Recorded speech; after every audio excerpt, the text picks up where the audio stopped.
You're listening to Men of Abundance, episode 241 with Darryl Lyons. Today's conversation is around behavioral finance. Well, we eventually get there. Welcome to Men of Abundance, the podcast for those looking to level up their lives by hanging out with some of the greatest leaders and established professionals in our community, living a life of integrity, honor, and the abundance mentality. Prepare to pay it forward with your host, former Army medic turned lifestyle entrepreneur, Wally Carmichael.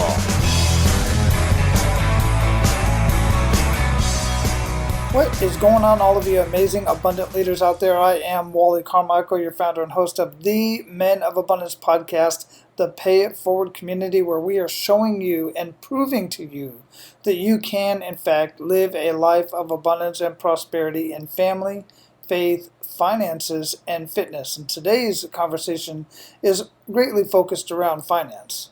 But as usual, our conversation does take on a life of its own. So buckle in, because here we go. And of course, stick around to the end because I will be sharing some action steps with you. I never want to just share with you a conversation, some information without some action steps. Very important for you to take action on information that is new to you. And even before we get there, your action step right up front that I want to make sure that you know about, and I'll mention this later as I always do. Be abundant in your actions today by paying it forward and sharing Men of Abundance and sharing good information in general, not just Men of Abundance. When you find good information that can be helpful to somebody else, do not have the scarcity mindset and hold that to yourself. Knowledge is only power when it's shared and acted upon. So take action, pay it forward, and share Men of Abundance and other information with everyone that you come in contact with. Now, you have no doubt heard it is not what you earn, but what you keep. Well, what you earn and what you keep all comes down to decisions and behaviors.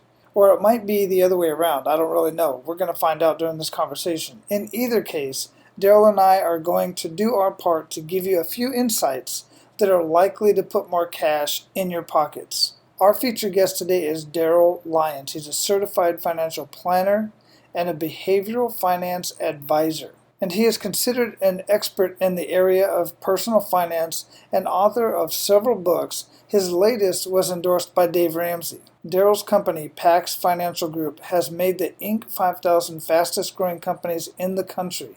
Author, entrepreneur, community leader, and family man, Darryl wears many hats and understands what it takes to plan for financial freedom. Among his many accolades, Darryl is most proud of the San Antonio Business Journal naming PAX Financial one of the best places to work. He was also a nominee of the John C. Maxwell Leadership Award and recipient of the Small Business Person of the Year Award for mentoring others. Darryl was also recognized by the state of Texas and Mayor Ivy Taylor. A community leader, Mayor Julian Castro, recognized Darryl for his involvement in redeveloping a part of the city by naming a park the Darryl W. Lyons Park in his honor. Darryl's latest mission is to help redefine retirement, where we no longer think of retirement but rather pivot into the next chapter of life with purpose. This idea is rooted in thousands of one-on-one conversations with people about money and relatively new study called behavioral finance. Men of Abundance, it is my honor to introduce you to Darryl Lyons. Darryl, welcome to Men of Abundance, man. How you doing? I'm doing great. Thanks, Wally. Awesome. Where are you at in the world? I'm in South Texas, San Antonio specifically, and a little chilly here, but it's good. I don't know why, but last night my wife and I were actually, we were sitting there watching TV and she pulled up on, she was looking at the temperature, and I think she was looking to see what the forecast is going to be here, but for some reason her phone was on San Antonio, and she was like, oh my goodness, it's going to be cold in San Antonio. Because when we were considering leaving Hawaii, we were looking at either San Antonio, New Braunfels area specifically, or here in Tampa, and obviously we chose Tampa, but I love San Antonio. I mean, being an Army medic, I basically can say I grew up in San Antonio as far as my military career is concerned, because I always went back and forth to the, now they call it Joint Base San Antonio. That's right, but yeah. It used to be Fort Sam Houston, yeah. Yeah, that's a real treasure in our community, and obviously a military community, and most people who live here they can trace their roots to a father or grandfather who was stationed here at Lackland or Randolph or one of the bases and then settled their family down here. So everyone here has a strong appreciation for the military, and I think that's what makes it such a special city. Yeah, absolutely. Texas in general loves veterans and loves their military for sure. And that's one of the reasons why we wanted to go to Texas, because they do take care of veterans. They have a lot of programs and stuff like that. So that's awesome, man. So before we get too much into the conversation, as you know, we like to start out with an attitude of gratitude, man. What do you have to be grateful for today? Married 16 years, and so the week that we're recording this is the week of our anniversary, and so I'm certainly thankful for a very healthy marriage. And I went on a date with her last night, actually, and I just looked at her and I said, man, I did marry over my head. She's a good-looking woman, so I'm very thankful for her. That's awesome, man. That is absolutely beautiful. Our anniversaries are close together. Ours is in December. So how would you describe yourself? Yeah, I'm somewhere between simple and complex. I listened to that song "Simple Man." It was at Leonard Skinner, and I can't say that I'm overly simple because I feel like I'm always reflecting on who I am and trying to be a better person, a better version of me every single day, and that includes me physically, taking care of my body, and spiritually and intellectually and academically, and even altruistically, how I care for others, and really challenging myself all the time to just be the better version of myself. And that really describes, my life journey. Where do you think that comes from, that process of you that makes you decide that you want to continue bettering yourself? Yeah, I think if I were to reflect on, as most men do, our relationship with our father, or the lack of relationship with our father, and that's certainly the case with me as well, as I reflect on the childhood that I had. And my father is a very good man, but he had me when he was 20 and my mom was 16, so they were still growing up and figuring out who they were while I was growing up. And so there was time where, my father was working hard and I wasn't getting the attention that I needed at the time. And we moved around a lot in the South Texas area. So trying to figure out who I was as a man and trying to make it on your own, you then put together some strategies of life that are helpful and that lead to results. For example, when I played high school football, I was taught about goal setting. And once I learned about goal setting in high school football in South Texas, and I started applying it, and then I started to receive some of the attention I desired, then I would reflect and say, how can I apply goal setting in all aspects of my life? And those actually became habits. And so I can honestly say since 1999, I've been literally setting goals every single year, and I think I still have all of them. And the way it's done has evolved, but I've been a goal setter since early in life. Goal setter and goal achiever, I'm assuming, as well. I try to hit 75%. I don't have an expectation of hitting all of them because life happens, but try to hit about 75% of them. And I look back and I think, I didn't let life waste away. I actually was, intentional about things, and that's refreshing. I don't want life just to pass me by and say, man, I wish I would have done this or that. I try to be very, very intentional, and most of the time it works out. I dig your honesty on that you only hit about 75% of your goals. And that's extremely important, guys, for you to listen to, because I literally just got off the phone with a Zoom call with one of my clients. And, he's really beating himself up because he's not reaching his goals.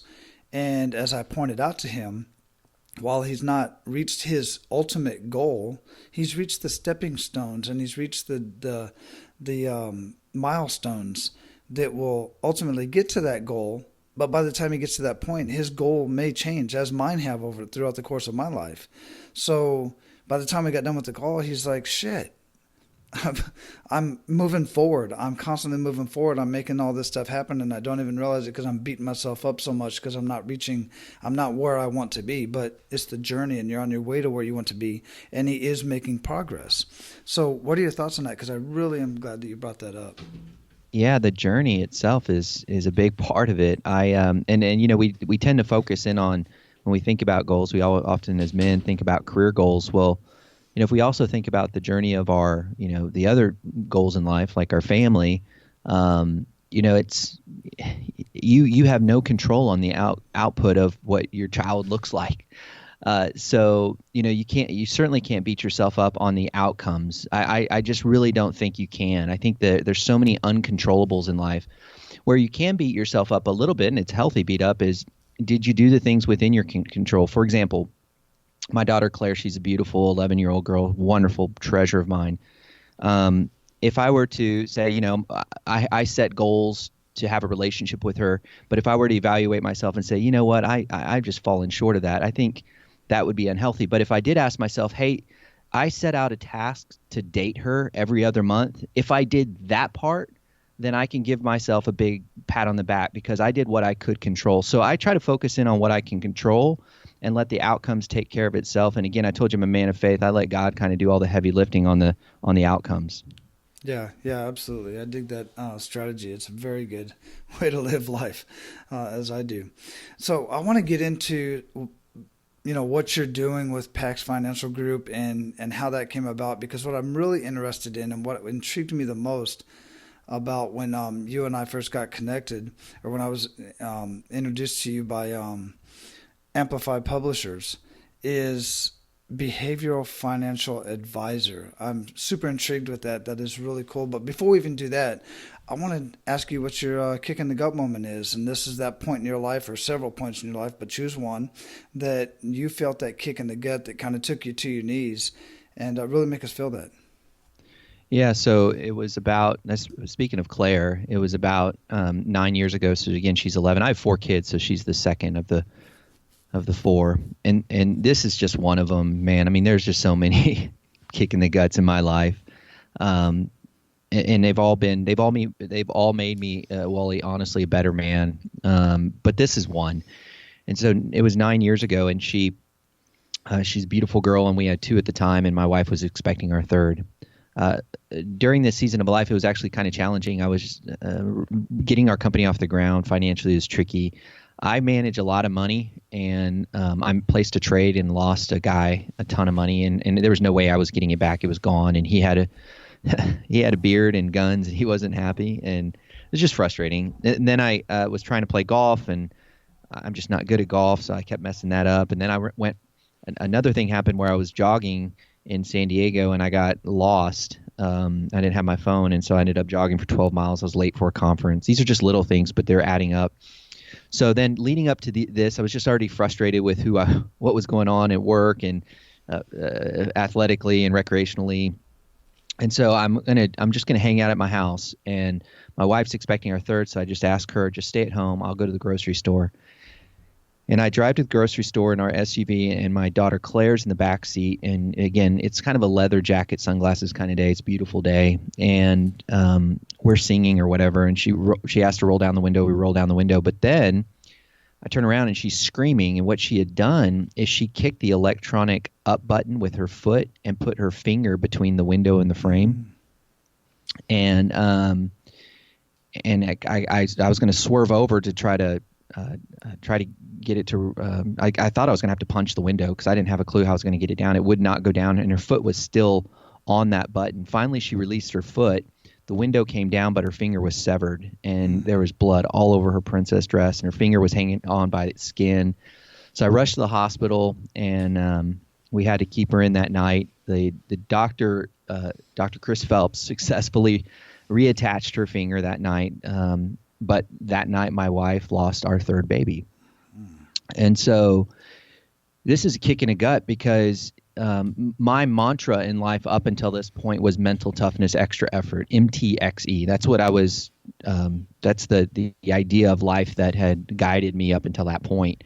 But I could not MTXE my way through this season. So that is actually my spiritual awakening, because I called a guy that knew more about the Bible than I did, and I sat down with him and we just unpacked it, and he reframed my perspective in life at that point, and I started just leading a different life as a man.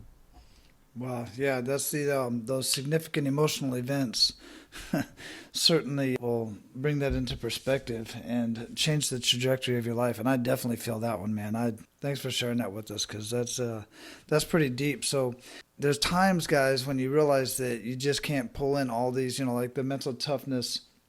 What is that? MTFE?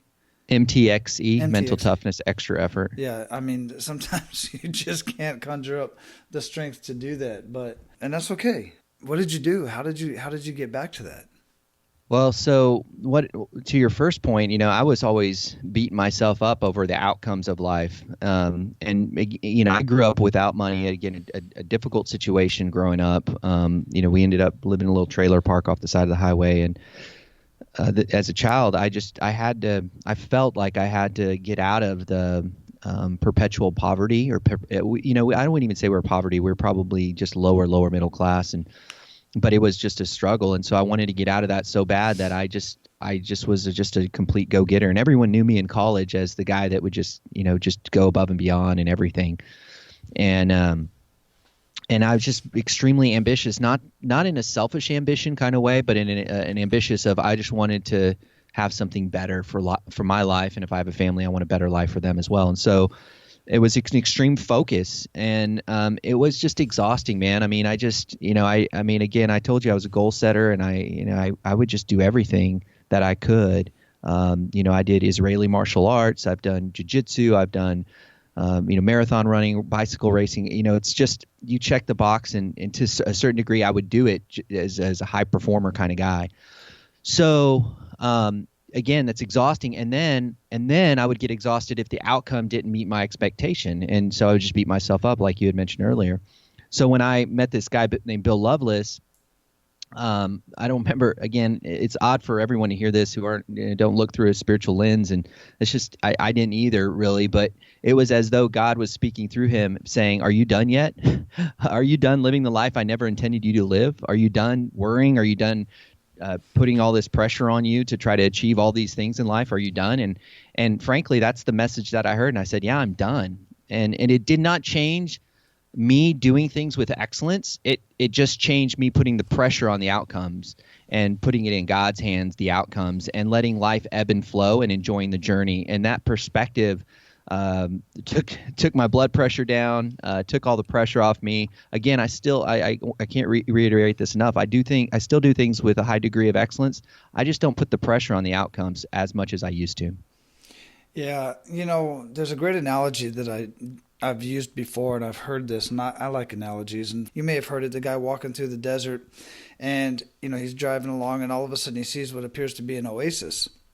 He's like, what the heck is that? So he drives out there, he pulls up, and it's just beautiful. It's not an oasis, it's just an actual beautiful piece of land with plush gardens and vegetables and all this flowers just growing everywhere in the middle of this desert. And he walks up to the door, and he knocks on the door, and he walks up and he pounds on the door, and he says, oh my God, you are so blessed that God gave you all this, and God put all this here, and God did all this, and you should not be so blessed. And he said, the man that owns the house, he says, yeah, absolutely, I am very blessed.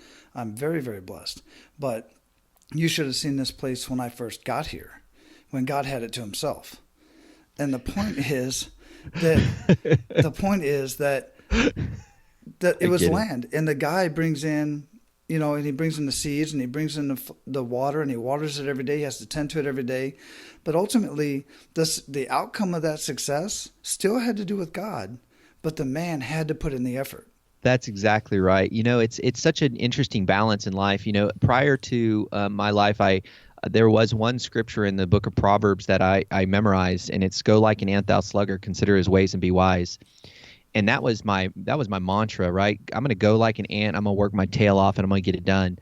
And so, yeah, we as men, we kind of get caught one-sided, one or the other, either like, okay, God's going to work it out and I'm not going to put any effort in, or I'm going to put all the effort in and not depend upon him. But, when I started to unpack the scriptures now, since that day, I've probably read the Bible every single day since that time. And I read it every single day, every morning. It's the first thing I do. It's unbelievable to me. It blows me away still today. But I understand that relationship between dependence upon him and then being responsible. So to your point, I get that, and it's an every day. Every day I wrestle with it. To what degree am I being dependent? To what degree am I being responsible? Yeah, yeah, absolutely.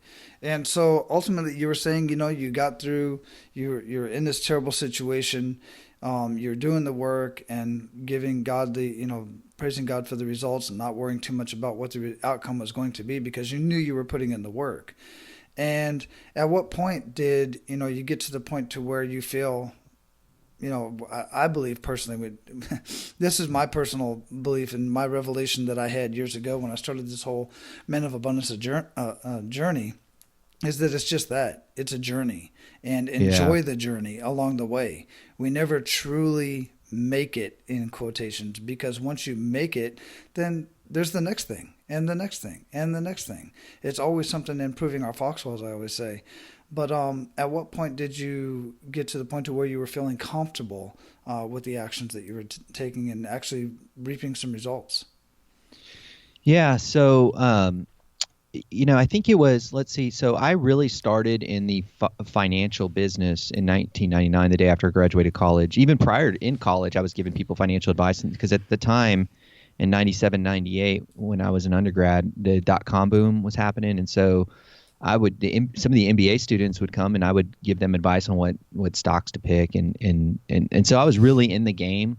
I was in the financial game when I was about 18. And now today I'm 42 and it has not stopped since that day. So it's a grind though, Wally. I mean, I mean, there was years where I was a broke financial advisor, and like that's like a shop teacher with no fingers. Mm. And so, when did you just pound that rock every single day, and I knocked on every single door. It seems like in the city of San Antonio, asking somebody to invest with me or buy something because all my relationships were either in a trailer park or college students. Neither one of them are really good clients, and so. So I guess the point I'm trying to make is there was years and years and years of me trying to get to a point of success, and you know what? It finally happened one day. I caught a break, but it was interesting how it happened because do you know who Dave Ramsey is, Wally? Oh, absolutely. Okay, so Dave Ramsey was again about 15 years ago. He endorses some financial advisors. Now the language has changed over the years for regulatory purposes, but at the time he endorsed a guy named Andres Gutierrez, and Andres was working in the office right next to me at a big brokerage firm, and he was right next to me, and I was grinding every day. We went down to one car. My wife would drop me off at work, and Andres was just watching me, and he was like watching me struggle, and then Andres had an assistant. And he went to the assistant and said, "Hey, have you ever met Darryl?" And she goes, "Oh yeah, I've known Darryl for years." And he asked, "Well, what kind of guy is he of integrity?" And she's like, "Oh man, he's a high integrity guy, one of the best that you'll meet." And she just bragged on me. Well, Andres then came over to me and just said, "Hey, look, my assistant speaks so highly of you. I've seen you working hard. This guy Dave Ramsey endorses me, and he's giving me like 100 referrals every single month. Would you like to have half of them? I'll just give them to you." What? And I go, at first I was like, no, because I mean, there's always strings attached, and what's my obligation? And I know Dave Ramsey. I read his books, but I really don't know him. But I said yes because I was in a tough position. And let me tell you, today that been a very good decision. Today, Dave Ramsey and I have a great relationship. He has about 12 people that he trusts with financial advice around the country. I'm one of them. He's endorsed us for I don't know how many years now and been a really nice tailwind. I think what happens over time is that, I'm not going to be as smart as everyone, but I want to out integrity everyone. And so I think if I just keep pounding and doing the right thing, eventually I just kind of get lucky. And you catch a break, but that was about almost 10 years of just working your tail off, and then finally you catch a break, and so since then you kind of build off of those breaks, and you catch another one, and before you know it, you've kind of built something. And so today we have a 20-person firm and doing pretty well in the community. But it was a long time of just knocking on doors before that happened. Wow, good for you. Yeah, that's absolutely, and sometimes we can't explain things that happen like that. I call that divine intervention. You were just doing the right thing for so long that eventually it's just got to pan out. That is such an amazing story that you were able to do that. And, to the guys out there going, well, that's fine enough for you because, you knew that guy and had that connection, but you didn't even know this guy. This is something that just happened because you were doing the right thing and you were, grinding and making it happen. But all with everything, even if at the time in desperate times, you still kept your integrity about you, because that is so important to say, because from a person outside of the financial world, there's so many people that look at products like that and people that sell products like that you're just trying to get my money so that you can invest it and make more money for yourself. And you've heard all the things about, well, why are you going to have somebody who drives a Pinto, tell you about your finances and stuff like that. It's just such a hard, what I'm saying? It really is. I'm sorry. I didn't mean to cut off your thought, Wally. I laugh because I had to struggle with that mentality of, I remember having a friend. So I won an award years ago for top 40 business people under 40 in the city. And in the award description in the newspaper, they asked what car I drive. And at the time I was driving a Nissan Maxima with like 110,000 miles. I bought it off of Craigslist. They delivered it. It had, it was what I could afford. But I'm getting an award of top 40 under 40. And so people would look at this thing and and I had more than a handful of comments, usually friends, were like, yeah, if you're successful, you've got to drive a better car than that. And what happened, the reason I was okay with not trying to put on a show is because early in my career, I was told that it was a guy, he said, Darryl, you're going to be much better when you get a Lexus at your job. And I went ahead and tried that game, and I did not like it. It was uncomfortable because I was owning a vehicle I authentically couldn't afford, so I felt I felt unauthentic. And the people who gave me that advice actually filed bankruptcy. Mm-hmm. So I got to the position where I just stopped caring about how people judge me as an advisor, and I just made a bold attempt to just buy a vehicle I can afford, pay cash. I have vehicles that I don't. They're fine vehicles. I mean, I've got a Suburban and a Lexus. Both of them are paid for. Neither one of them are brand new.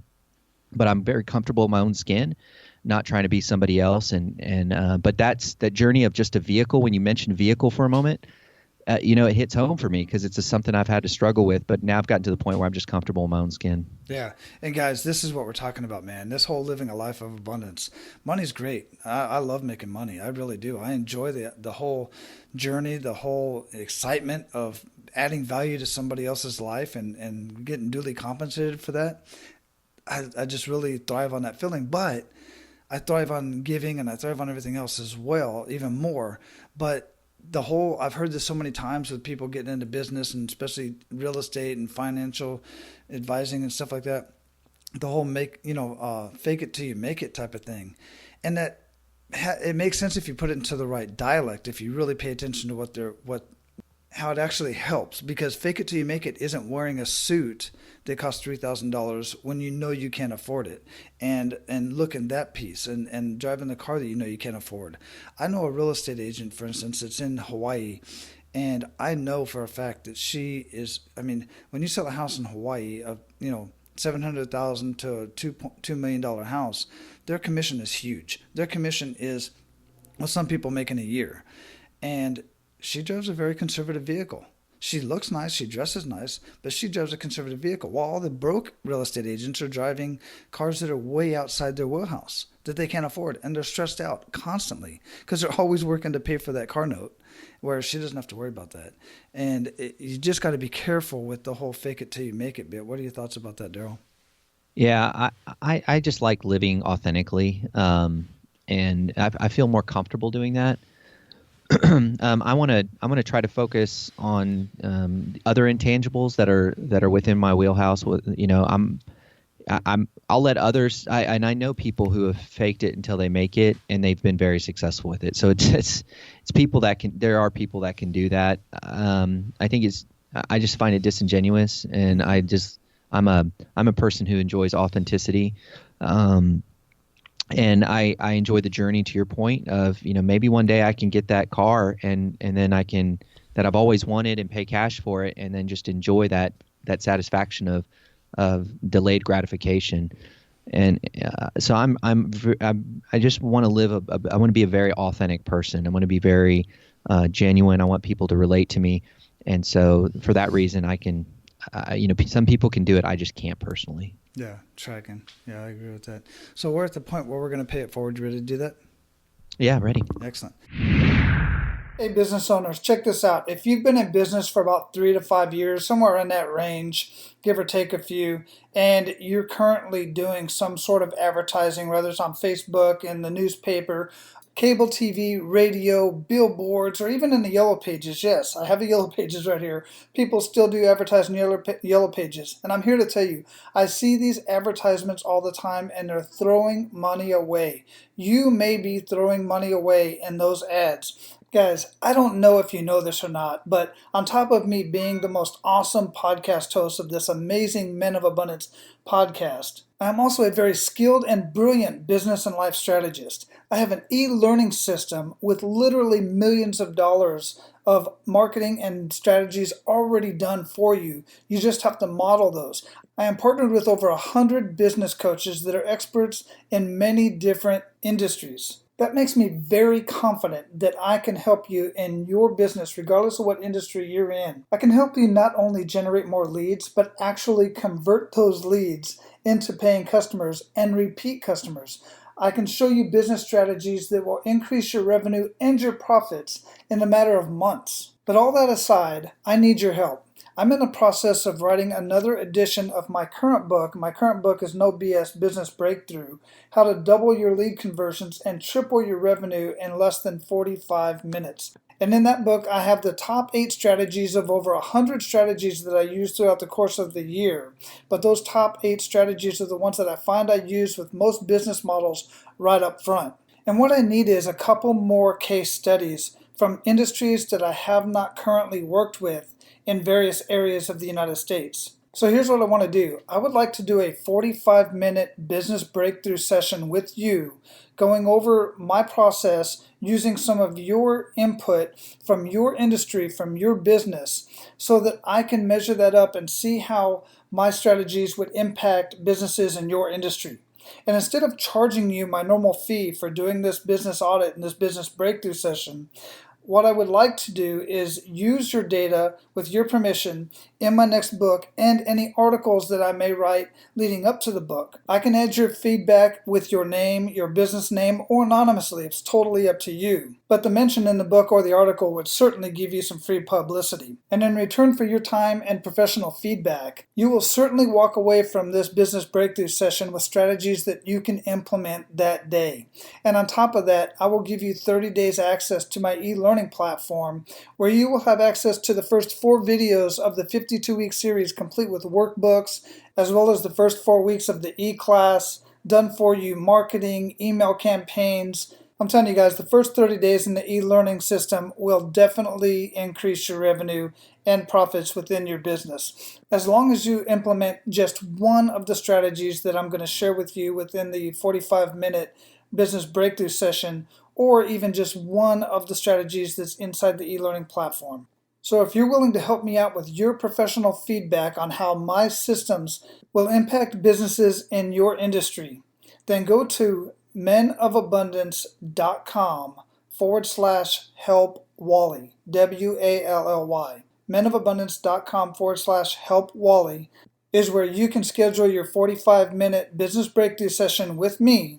And as soon as that session is done, you'll be able to implement the strategies we talk about, and I'll give you instant access, 30-day access, no credit card needed, nothing like that, to the e-learning platform. I look forward to talking with you, and I look forward to impacting your business somehow. Now, let's get back to the conversation. So share 1 to 3 actionable steps that men of abundance can take today. Yeah, first of all, I would really, again, I'm a financial guy, so I'm going to suggest that you get in the habit of giving 10%. And you find that research has shown that it reduces depression and anxiety if you actually give 10%. So it's one action item I want people to execute as well. And then I think Wally, this show's airing in February, right? That's correct. Okay, so we've passed Christmas. So you have another, 10 months to prepare for Christmas. Do Christmas different this year. Think about other people. Think about maybe even if you're financially strapped, to start saving now for Christmas. Start getting in the habit of planning, because it's a muscle. The planning is a muscle. Dr. Heidi Halverson has done the research on this, and neuroplasticity and all that stuff. So if you start the habit of planning in advance of an event, it'll become a habit every year. I've done it for years. It works. So give and plan for Christmas. Those are my two action items. Well, I love that. Absolutely love that. What daily habits make the biggest impact in your life, Darryl? Again, I talked earlier about me getting up, and I have a very specific morning routine. So I get up, I have water with lemon, I have a cup of coffee, I'm still before the Lord, I read the Bible, or sometimes I'll read a journal type, like a book, but usually it's the Bible. And then I always stretch, because I'm an old man now, so I have to stretch it out. And so that's my rhythm every Monday morning. So that's my rhythm of the day, and then every Monday morning I have a rhythm of my day, so of what I have to accomplish that week. So I create an agenda item that I go through every Monday morning that sets up my week and helps me think through the week. And I do that every Monday at 8 a.m. So those are two items, one to plan the day and one to plan the week. What would you recommend that our men of abundance read or listen to, and why? Oh goodness, that's my books, of course, and that's I only say this because I authentically want people to make a difference in their lives. So I'm going to talk about my first book, which is Small Business Big Pressure, and that helps people recalibrate their way of thinking. That Small Business Big Pressure was the inspiration from that story I told you about my daughter Claire, and so that I made a book because it made such a difference in my life. So that's one. And the other one I'm going to talk about is not my book, but actually the latest book is 18280, so you can always do that one. That one's pure money book. But the one, other book I really liked that I read recently was Practicing the Presence of People by Mike Mason, and that was an enjoyable read for me to reframe the way I view people in my life. We can get very transactional if we get into business mode, and you've said this word on more than one occasion about journey, just enjoying the journey of having and meeting new people and walking life with them. That's a good one too. Wonderful. Absolutely. Yeah, I dig that. What do you feel holds most people back from living a life of true abundance? So certainly insecurity. And I think that's helpful for, again, and I keep going back to this only because it's who I am, Wally, and I hope I don't, I hope people don't get discouraged, because my faith is such an integral part. But here's the deal. I am such a flawed man in so many ways. I have so many messed up idiosyncrasies about me.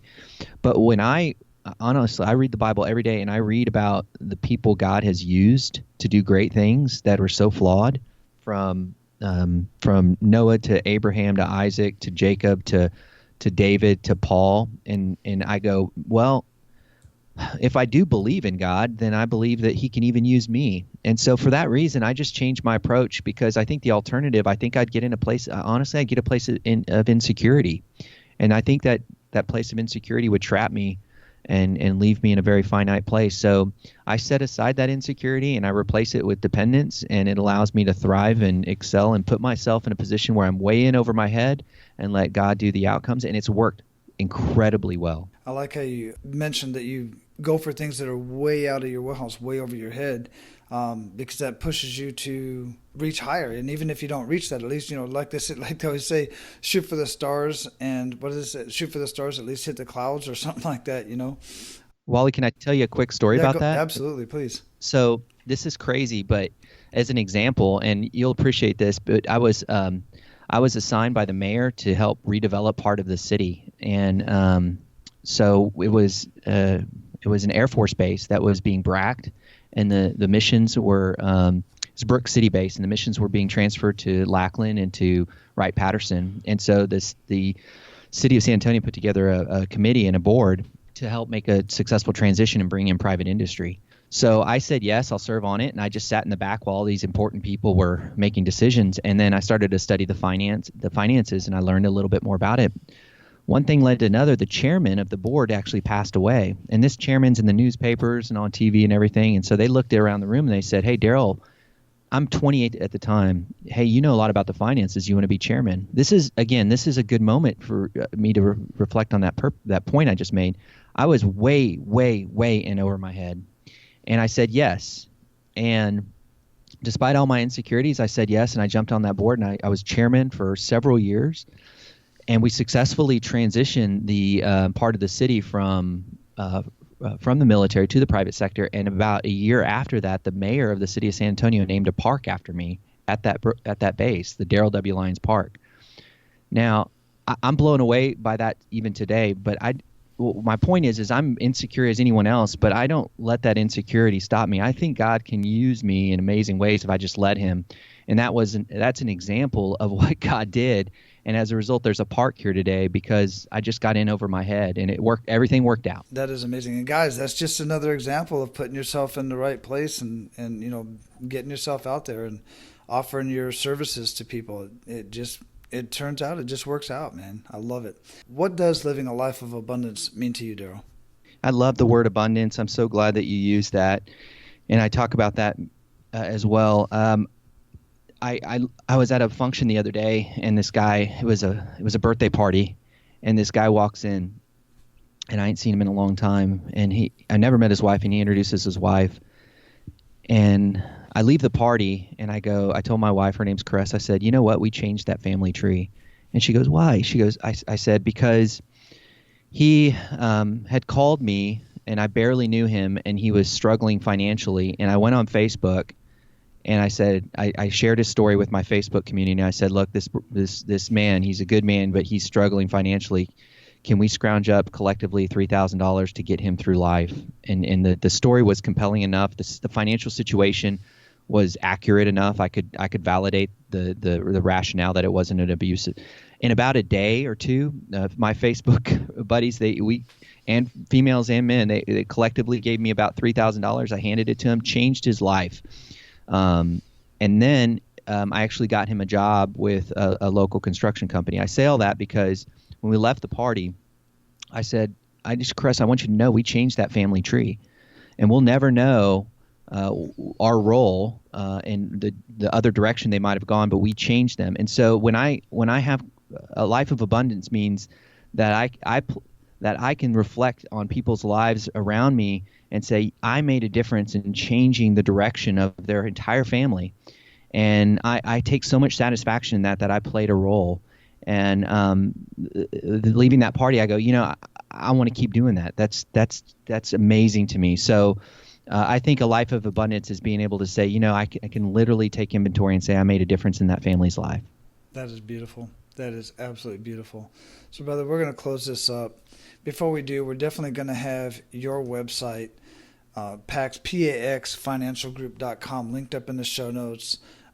Make sure you send me any links do you have to any of your books or anything of that nature that we can have linked up as well. But what do we not talk about that you want to ensure our abundant leaders get out of our conversation today? Man, we covered so much good stuff. I'm certainly honored to be on the show, and we never covered behavioral finance. Maybe we'll do that another time. Not a big deal, but it's just a fun conversation. And they can grab my book. The latest one's 18280, and so I do talk about behavioral finance in there. So that may be something that they can do offline. And there's some stuff out there, but it's a good conversation for people to get a handle around because it's actually if they understand how their behavior impacts their wallets, they can make better decisions. Well, how is that? We have time. If you have time for a minute, okay. Let's get into that a little bit. Yeah, I'm good. Well, what we identified is that when we talk about our investment portfolios are growing or not growing, and you have some attributes to an investment portfolio, even your net worth, and three attributes that the financial world identifies are what investments you picked, like your stock picking, how you spread it out. They call that asset allocation. Did you buy international or not? And your timing of everything. So those are three attributes. The interesting thing about those three attributes in terms of results, they only account for 13% of your results, which is crazy, right? Because we spend a lot of time dissecting those three things. But 87% of the results, and this is common sense, but it's academically identified, 87% of the results of your investments and your net worth, it's not from those three things, but rather the decisions that you make. And so rather than focusing on some other intangibles, how can we improve better decision making? And then we have to ask ourselves even further questions. What is influencing our decision making today? And you talked about in one of your shows recently, biases. The interesting thing about bias is that we, as men, actually make worse investment decisions than women. Women are proven to make better decisions with their investments. Again, why is this happening? And what can we do to improve it? And what biases do we have that are causing us to make emotional decisions and ultimately reducing our financial health? And so that's the study of behavioral financing, taking inventory of your biases, reframing, making rational, not emotional decisions, and then ultimately that improves outcomes. So that's the essence of behavioral finance. Wow, yeah, that's deep, man.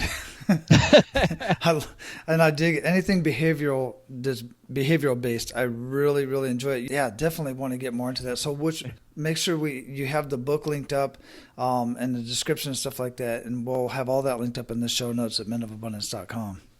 Yeah, you got it. Awesome. So, brother, it was a great conversation. I'm glad we fit that last piece in there because that was ultimately what I wanted to talk to you about anyway. We just got off onto other conversations, which is fine too, but I wanted to make sure we fit that in there. So, man, just go out and live your life of abundance. Keep paying it forward because you're making a huge difference, and I'm really digging it. Thank you. All right, guys. So as promised, your action steps for today are to take inventory of your financial behavior. How are you making decisions on what you're purchasing, what you're spending, even on what you're earning and how you're earning it? All of this rolls together. What you're investing in, what your insurance needs look like, and are you meeting your insurance needs? Look, you've heard it before. Many want to speculate why the poor stay poor and the rich get richer. The bottom line is this: education. The wealthy and the rich, quite frankly, educate themselves, and they take advantage of as many of the opportunities that are afforded to them by law. And another little saying you might have heard before is, if you think education is expensive, try ignorance. Because contrary to popular belief, ignorance is not bliss. Ignorance costs you money. Ignorance can make you desolate and homeless really quick. But the right education from the right people can get you financial freedom. How do you think I know that, guys? So take inventory of your financial behavior and your decisions. Get educated and take appropriate action. Make adjustments where needed. Now, go out and live your life of abundance. And make sure to pay it forward. That's all for today, Abundance Leaders. For more about our guests and the powerful information we shared with you today, be sure to sign up for our mailing list at menofabundance.com. We appreciate your time and look forward to hanging out with you on our next episode. So until then, be sure to pay it forward and live your life of abundance.